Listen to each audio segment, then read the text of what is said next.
Okay, so the most significant thing I learned in level 4 is to use all the resources that you can and learn as much as you can. Learn from your mentor and the other teachers in the grade level, the resource teachers, the specialty teachers, and the administration.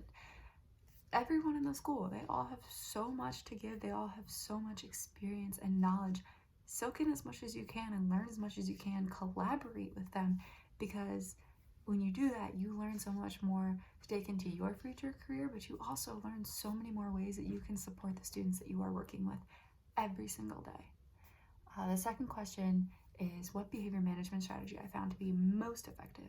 And that's easily just being consistent and being clear with your expectations. When you are clear with what you want and what you expect, and you are clear with what consequences will follow for not reaching those expectations, the students know what their expectations are. When they don't know and they're unsure, that's when you're going to get problems you wouldn't normally see. But also staying consistent with what your expectations are and being consistently clear every time you give a reminder, those are the things that are going to make that seamless, really good behavior in the classroom.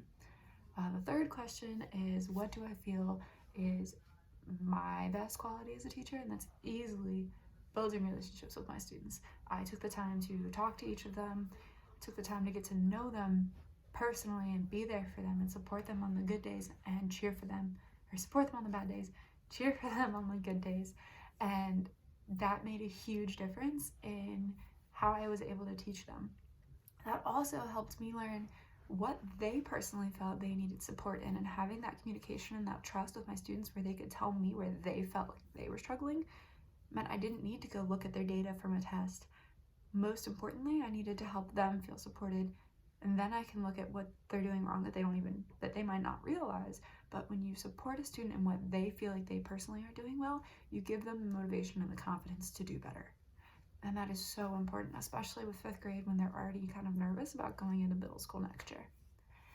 I want to learn more about interdisciplinary lessons and combining multiple subjects into one lesson, because then you often get those really fun breakout rooms or scavenger hunts and things like that. And I think that when you pull multiple subjects into a lesson, not only does the child get an overall learning experience and learn that these subjects and these standards are not just separate, they are together and they blend together, and you need to know all of these things because they come together. But you also get a lot more motivation from your students. They want to do the fun games. They don't want to sit there for the 8th day in a row and listen to you teach off PowerPoint.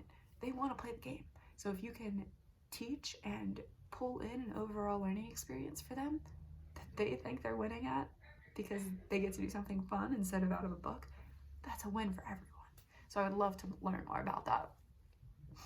Now that I'm about to graduate, my advice to future interns would be to try new things with your mentor and with your classroom, with your students. This is the year to fail and burn, crash and burn, try new things. And if it fails, learn from it, try again, figure out ways that you can incorporate new things into a classroom setting, but still stay consistent. It's a hard balance. It's a strange balance to find, but it's there.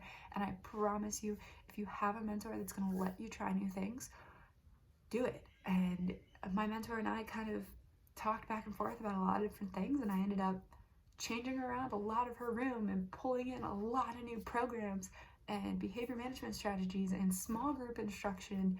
And there were so many things that we collaborated about together that just came from small conversations of, what if we tried to do it this way instead? And it grew and it built into this thing that the whole 5th grade was going to do. And it's just, it starts with a conversation. Don't be afraid to start that conversation, and don't be afraid to try something new. And for the last thing I want to add is, my first semester I was with a mentor that was not super supportive. In my second semester I was with a mentor that wanted to do everything she could to support me, and the turnaround was amazing, and I'm so thankful for that second semester. But one thing I wish I had done in my first semester was talk to my professor more about what was wrong in the classroom and what I felt was holding me and my mentor back, and to have my professor go and talk to my mentor, because my mentor wasn't reaching the expectations that she was supposed to, and that negatively affected me, which wasn't fair.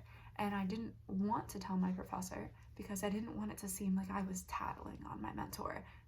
But that's not what it was. You know, you're paying a lot of money to be in this program. You're paying to be a part of it. And you're paying to learn. This is your year to learn. This is your opportunity to learn. Don't let anyone take that away from you. They are here for you. This year is about you, and you are there to help your students. So all in all, when they support you, you support their students, which supports their classroom. Don't let anything take away from that.